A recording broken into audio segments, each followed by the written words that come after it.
So one of the things that I came across was this image here about average by count, and what I realized is this is a very selfish player-driven agenda. That if you promote this kind of information, the message is really clear. The message is don't be afraid to swing early and often. The OO count is certainly a good count to hit out of.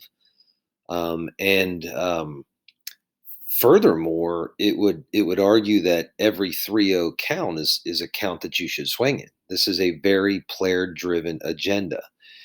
And yet, a player is a part to a whole. He doesn't exist by himself. He's in a lineup. He's the leadoff hitter, he's the three hitter, he's the eight hitter. So you can't just look at these averages independent of other things. So there's a real possibility to create damage in a coach-player relationship here. There's been many times where when I was coaching in high school, kids would come up and question me why I gave them the 3-0 take sign or even the 2-0 take sign. When the numbers argue it would be it's counterproductive for a player to ever take a pitch, right? Why would you want to give the pitcher an opportunity to throw a strike? Your average falls if he can throw a strike. But what's true is every coach hopefully shows up with intentions of playing to win the game. And I know sometimes this approach gets criticized in developmental baseball, that winning isn't everything, but we really owe it to our competitors to train them to win.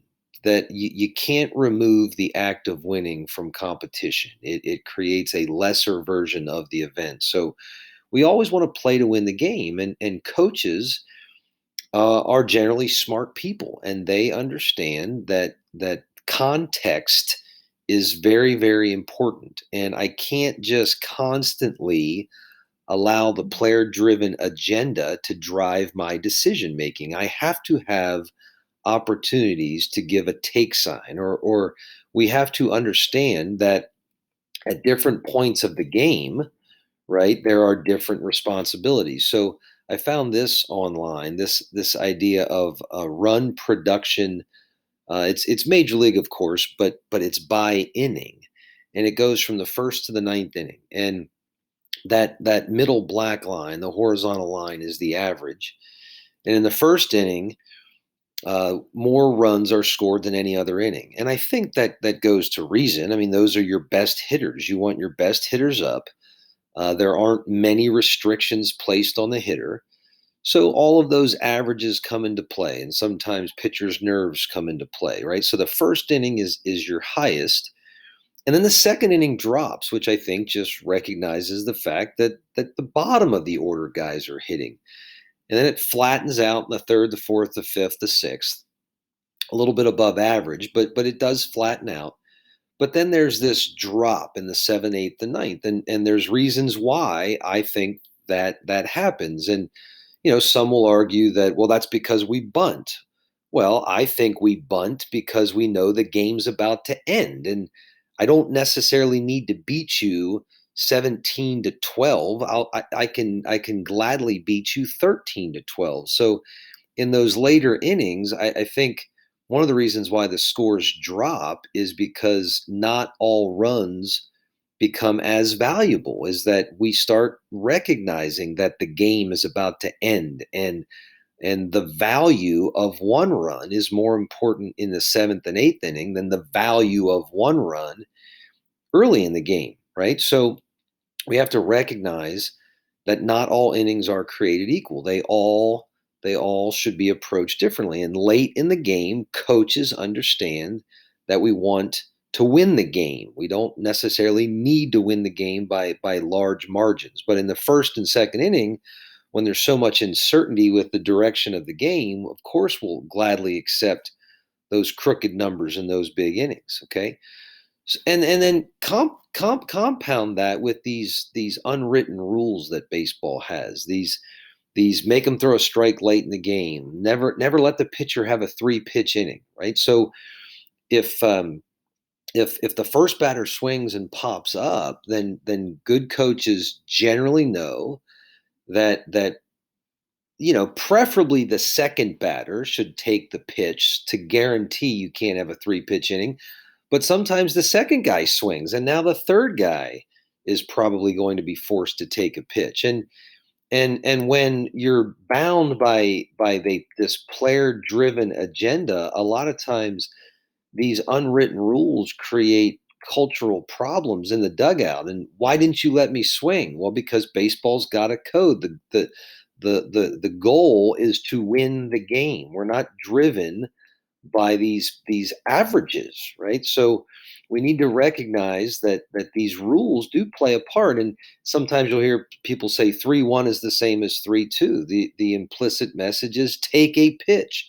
A walk's as good as a hit. The implicit message is we need you on first base. And many games are lost, not won. The idea is sometimes we don't have to hit, sometimes we don't need a high average to get the W. That sometimes that if we put the ball in play and they make an error or if they walk us, we can win the game. Because really, this chart or this image is missing two very important concepts, and they're down here in the bottom left corner. Is that coaches work oftentimes under the assumption about certainties in baseball. And if a coach allows a player to swing, there is a very distinct possibility that he is going to get out, right? But if he can get to four balls, he will reach base 100% of the time.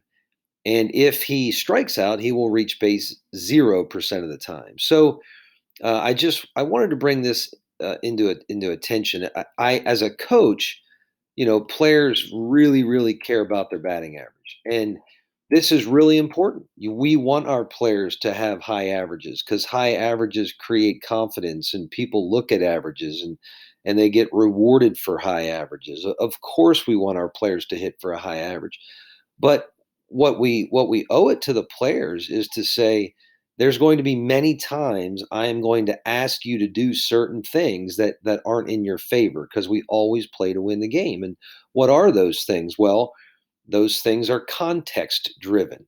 The seventh inning isn't the same as the first inning, right? You could have a guy ground out to second base, advance the runner to third base with one out, four consecutive at bats, and everyone that knows baseball knows he did his job, but he's got a zero average. So we can't be bound by this number. It's one thing to be guided by this number, but we can't be bound by this number. And as a coach, we want to teach our players the context of the game, and we also want to teach our players baseball's unwritten rules. And then we want to let them understand that the four ball walk, the three strikes, like those things are things that coaches value. So just a little reminder that when you see an image and you see a chart, the goal isn't to get hits, the goal is to win the game.